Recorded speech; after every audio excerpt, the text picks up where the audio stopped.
আচ্ছা, প্রযুক্তির এই যুগে যেখানে সবকিছু অটোমেটেড হয়ে যাচ্ছে, সেখানে মানবিক নেতৃত্বের ভবিষ্যৎটা ঠিক কী? আজকে আমরা এমনই একটা নতুন মডেল নিয়ে কথা বলবো, যা প্রযুক্তি আর মানুষকে এক সুতোয় বেঁধে সেবামূলক শিল্পের চেহারাটাই হয়তো বদলে দেবে। চলুন, তাহলে গভীরে যাওয়া যাক। এটাই এখন সবচেয়ে বড় প্রশ্ন, তাই না? বিশেষ করে হসপিটালিটির মতো ইন্ডাস্ট্রিতে। প্রযুক্তি কি আসলেই মানুষের সেই আন্তরিকতা জায়গাটা নিতে পারবে, নাকি মানবিকতার গুরুত্ব আগের মতোই থাকবে? আসল উত্তরটা কিন্তু মানুষ অথবা প্রযুক্তির মধ্যে কোনো একটাকে বেছে নেওয়ার নয়। আসল খেলাটা হলো এই দুটোকে একসাথে মেলানো, এমন একটা মেলবন্ধন তৈরি করা যেখানে প্রযুক্তি মানুষের ক্ষমতাকে আরও বাড়িয়ে তুলবে, কেড়ে নেবে না। আচ্ছা, তাহলে গোড়া থেকে শুরু করা যাক। এই যে মানবিক স্পর্শের কথা হচ্ছে, এর ভবিষ্যৎটা আসলে কি? এই পুরো ধারণাটার পেছনে যিনি আছেন, তিনি হলেন কুসিমা জারিন ঈশা। তার লক্ষ্যটা খুব পরিষ্কার, ঐতিহ্যের সেরা দিকগুলোর সাথে ভবিষ্যতের টেকনোলজিকে মিলিয়ে দেওয়া। চলুন তো দেখি তার এই ভাবনাটা ঠিক কিভাবে কাজ করে। আর এখানেই আসছে সেই যুগান্তকারী সমাধানটা, অগমেন্টেড হিউম্যান লিডারশিপ। চলুন জেনে নিই এটা আসলে কি আর কিভাবে এটা ভবিষ্যতের নেতৃত্বকে নতুন করে ভাবতে শেখাচ্ছে। খুব সহজ কথায়, এটা এমন একটা লিডারশিপ মডেল যেখানে মানুষের আবেগ আর সহানুভূতির সাথে আর্টিফিশিয়াল ইন্টেলিজেন্সের স্পিড আর নির্ভুলতাকে জুড়ে দেওয়া হয়। মানে এখানে কেউ কাউকে সরিয়ে দিচ্ছে না, বরং একজন আরেকজনের শক্তি হয়ে উঠছে। এই স্লাইডটা দেখলে ব্যাপারটা একদম পরিষ্কার হয়ে যায়। দেখুন কাজটা কিভাবে ভাগ হয়ে যাচ্ছে। যত একঘেয়ে বা পুনরাবৃত্তিমূলক কাজ, যেমন ধরুন শিডিউলিং করা বা চেকলিস্ট মেলানো, এই সব দায়িত্ব নিচ্ছে এআই। আর তার ফলে কি হচ্ছে, মানুষ মনোযোগ দিতে পারছে সেই সব কাজে যা আসলেই মানবিক, যেমন গ্রাহকদের সাথে আন্তরিক সম্পর্ক তৈরি করা, সহানুভূতি দেখানো আর বড় বড় কৌশলগত সিদ্ধান্ত নেওয়া। এই কথাটা কিন্তু পুরো ব্যাপারটার মূল মন্ত্র। মানে আমরা প্রযুক্তিকে শুধু একটা যন্ত্র হিসেবে দেখছি না, বরং এটা আমাদের বেড়ে ওঠার, আমাদের বিকশিত হওয়ার একটা অংশীদার।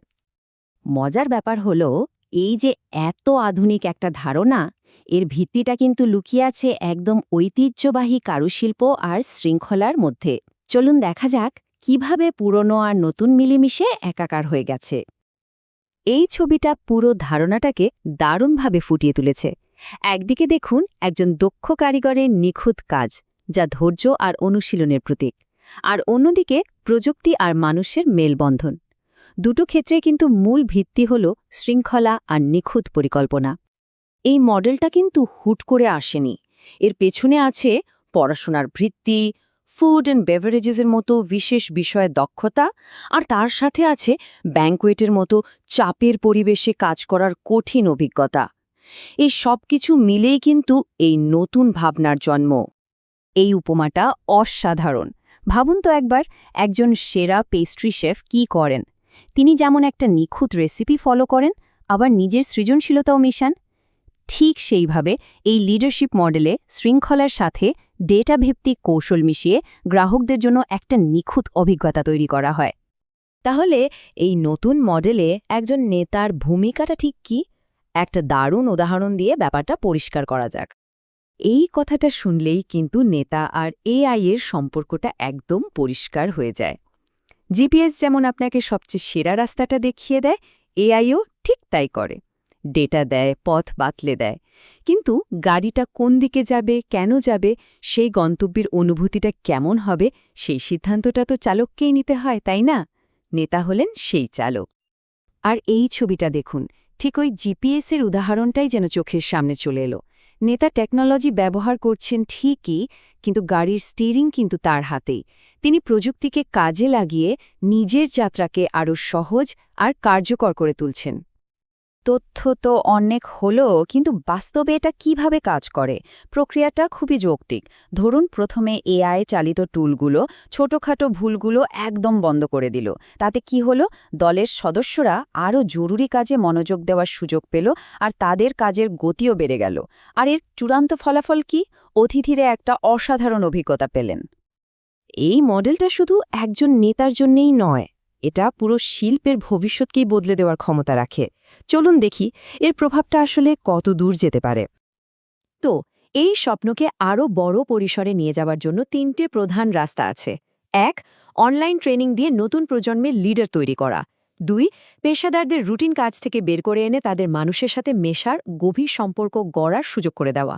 আর 3 নম্বরটা হলো বিশ্বজুড়ে লিডারশিপের জন্য একটা নতুন, আরও দক্ষ ও নৈতিক মানদণ্ড তৈরি করা। শেষের এই ভাবনাটা খুবই শক্তিশালী। মানে হসপিটালিটির ফিউচারটা কোনো 4 দেয়ালের মধ্যে আটকে নেই। এটা আসলে একটা চর্চার মতো, যা সময়ের সাথে সাথে অনুশীলনের মাধ্যমে আরও উন্নত হবে। আচ্ছা, এই আলোচনাটা শেষ করার আগে একটা প্রশ্ন রেখে যাই। কর্মক্ষেত্রে এমন কোনো একঘেয়ে কাজটি আছে যেটা অটোমেটেড হয়ে গেলে দলের সাথে আরও ভালোভাবে কাজ করা যেত? একবার ভেবে দেখুন তো, কারণ উত্তরটার মধ্যে হয়তো লুকিয়ে আছে লিডারশিপের পরের ধাপটা।